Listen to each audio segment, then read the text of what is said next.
Here's a number 93 billion. That's the diameter of the observable universe in light years. And I know that sounds big, but you don't feel it. So let me fix that, because by the end of this video, that number is going to feel so large that it genuinely stops making sense as a number. That's not me hyping this up. That's just what happens when you actually try to understand the scale of the universe. Let's start small, like embarrassingly small. Our entire Earth, every country, every ocean, every mountain fits inside Jupiter 1300 times over. Just sit with that 1300 Earths inside one planet. Now the Sun fits Jupiter inside it 1,000 times. So we are already at over 1,000,000 Earths fitting inside the Sun. And the Sun is an average star, a boring, medium-sized, nothing special star sitting in an unremarkable corner of an unremarkable galaxy. There are stars out there like UY Scuti, so impossibly large that if you placed our Sun with it, it would swallow Mercury, Venus, Earth, Mars, the asteroid belt, and reach almost all the way to the Jupiter. We would be inside the star, not orbiting it, inside it, and we haven't even left our solar system yet.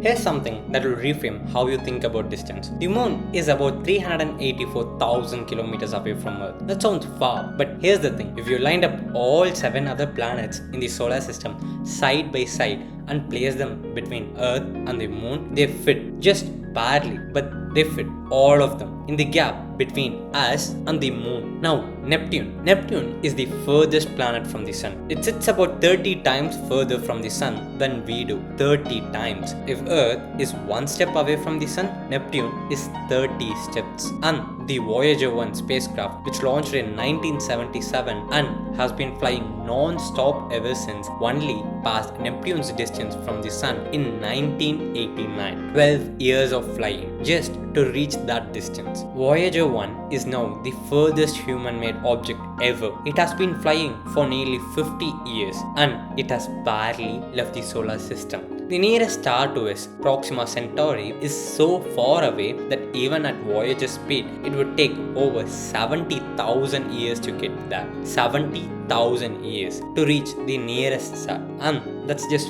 4 light years. And that's just one star out of how many? Our galaxy, the Milky Way, contains somewhere between 200 and 400 billion stars. Not million, billion. If you counted 1 star per second, no breaks, no sleep, it would take you over 12,000 years to count them all.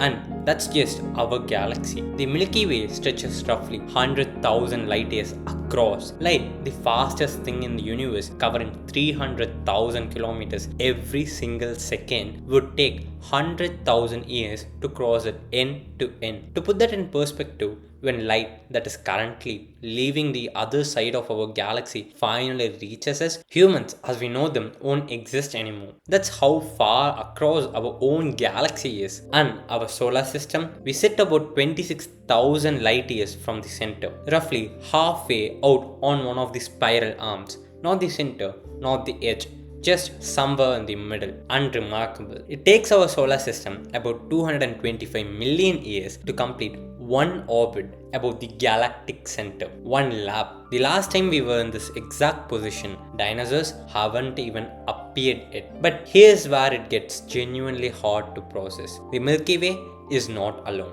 Our galaxy is part of something called the local group, a collection of about 50 galaxies, all gravitationally bound to each other, spread across roughly 10 million light years. 10 million light years. That number is so large it barely registers. But just try. Light that left the edge of our local group before humans existed, before Homo sapiens, before even our genus. That light is just now reaching us. Now, zoom out further. The local group sits inside a larger structure called the Virgo supercluster. Hundreds of galaxy groups spanning 500 million light years. On the Virgo supercluster, it's just one small region inside an even larger structure called Laniakea, a supercluster of superclusters containing the mass of 100 million billion suns stretching 520 million light years across. We discovered Laniakea in 2014. That's how recently we figured out where we